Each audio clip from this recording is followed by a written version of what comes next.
नितेश तिवारी की रामायण पार्ट 1 इन दिनों भाई साहब सुर्खियों में बना हुआ है। आए दिन इसके ऊपर एक के बाद एक अपडेट हम लोग को देखने को मिलते रहता है। अब इसी बीच में कुछ कुछ और बड़े अपडेट्स निकल के आए हैं भाई साहब, जिनको जानने के बाद आप खुशी से झूम उठेंगे। पहला अपडेट तो ये है कि नितेश तिवारी ने इस फिल्म को हॉलीवुड लेवल पर ले जाने के लिए हॉलीवुड के बड़े प्रोडक्शन हाउस को भाई साहब अप्रोच किए हैं। और इसके अलावा यश ने इस फिल्म के लिए कितना चार्ज किए हैं, और यश इस फिल्म में रावण के रूप में हम लोग को नज़र आएंगे या नहीं। इसके अलावा रणबीर कपूर ने रामायण में वीएफएक्स और सीजीआई का इस्तेमाल अपने ऊपर नहीं करने के लिए क्यों मना किए हैं, तो इन सब अपडेट के ऊपर थोड़ा सा विस्तार में हम लोग चर्चा करेंगे। तब तक आप हमारे इस वीडियो के अंत तक बने रहिएगा।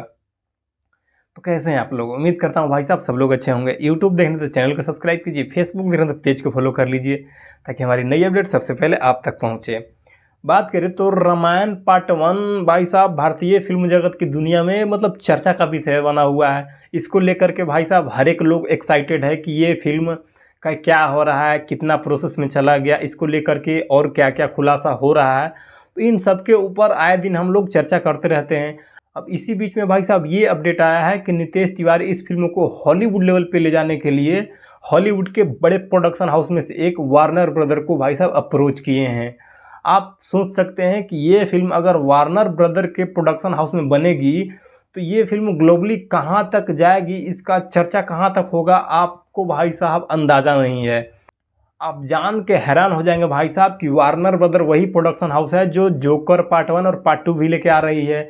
इसके अलावा ड्यून पार्ट 1 पार्ट 2 ऑलरेडी दे चुकी है। साथ ही साथ इंसेप्शन, ऐसे तमाम बड़ी बड़ी ब्लॉकबस्टर फिल्में ऑलरेडी वो ग्लोबली दे चुका है। तो उम्मीद तो ये लगाया जा रहा है भाई साहब कि अगर वार्नर ब्रदर रामायण पार्ट 1 को प्रोड्यूस करता है, वो अपने हिसाब से पैन वर्ल्ड पे रिलीज़ करता है, तो ये फिल्म भाई साहब भारतीय फिल्म जगत की दुनिया में सबसे बड़ा फिल्म होने वाला है। हालांकि इसके लिए अभी कोई कन्फर्मेशन नहीं आया है, लेकिन नितेश तिवारी ने वार्नर ब्रदर को अप्रोच कर दिए हैं। तो ये फिल्म भाई साहब भारतीय फिल्म जगत की दुनिया का सबसे बड़ा फिल्म होने वाला है।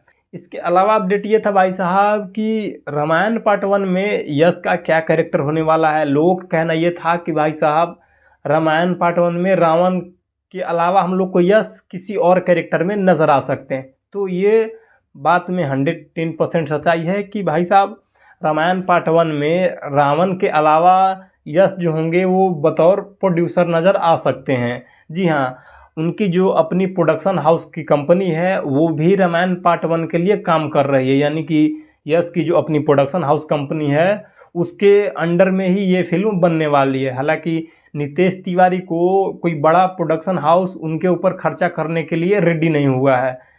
इसके लिए यश ने अपना हाथ आगे बढ़ाया है ताकि ये फिल्म ग्लोबली जा सके, मतलब बड़े लेवल में बनाया जा सके।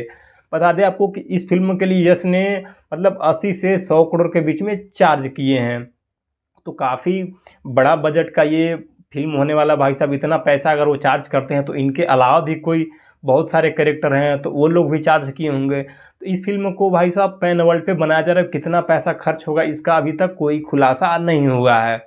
इसके अलावा अगर हम बात करें तो रणबीर कपूर ने इस फिल्म में अपने ऊपर वीएफएक्स का उपयोग कम करेंगे। उन्होंने ज़्यादातर मना ही कर दिए हैं।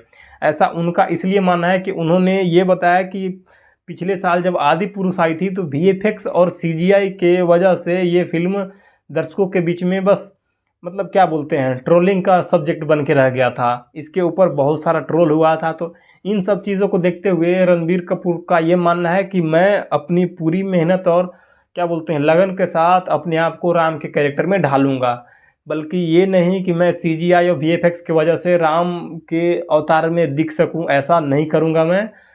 मैं पूरी मेहनत और लगन के साथ अपने आप को राम के कैरेक्टर में ढालने का कोशिश करूंगा। ऐसा उनका इसलिए मानना है क्योंकि प्रभास को जब आदि पुरुष में वीएफएक्स और सीजीआई की वजह से राम का कैरेक्टर को दिखाया गया था तो लोगों को भाई साहब बिल्कुल पसंद नहीं आया था। तो इन सब चीज़ों को देखते हुए रणबीर कपूर अपने ऊपर वीएफएक्स का कम इस्तेमाल करवाएंगे और वो अपनी मतलब वर्सटैलिटी और क्या बोलते हैं अपनी जो बॉडी स्किल्स है, आप उनको एनिमल में देखे होंगे किस तरीके से अपना कैरेक्टर को मतलब डेवलप किए थे। तो इन सारी चीज़ों को देखते हुए वो राम के कैरेक्टर को अपने आप बनाएंगे, ना ही उनके ऊपर वीएफएक्स और सीजीआई का इस्तेमाल किया जाएगा। हालांकि एनिमल के लिए रणबीर कपूर ने अपना वेट तो गेन किया था। अब भाई साहब रामायण पार्ट 1 के लिए उनका आप लगन और मेहनत देख के हैरान रह जाएंगे, किस तरीके से वो मतलब तीरंदाजी सीख रहे हैं, पहाड़ों पे दौड़ना सीख रहे हैं, चढ़ना सीख रहे हैं, बहुत सारी चीज़ें, मतलब वो खून पसीना बहाने में भाई साहब कोई कसर नहीं छोड़ रहे हैं ताकि वो रामायण के कैरेक्टर में अपनी जान डाल सकें। हालांकि ये सारी चीज़ों को देखते हुए तो ये लग रहा है भाई साहब कि ये फिल्म टोटली मतलब अलग लेवल पे जाने वाला है। हालांकि उम्मीद तो इस फिल्म से सभी लोगों का यही है कि ये फिल्म भाई साहब हम लोग को अलग दुनिया में लेके जाए। तो आप तैयार रहिए, अगर वार्नर ब्रदर इस फिल्म के लिए रेडी हो जाता है भाई साहब तो यकीन मानिए इस फिल्म का वीएफएक्स भाई साहब अलग लेवल पे होगा। और इसके स्टार कास्ट तो भाई साहब इतनी मेहनत कर रहे हैं अपने आप के ऊपर कि कहना नहीं है। तो चलिए, आप इस फिल्म के लिए कितना एक्साइटेड हैं, आप अपनी राय हम तक जरूर दें। तब तक के लिए जय हिंद, मिलते हैं जल्द ही और अगले अपडेट के साथ।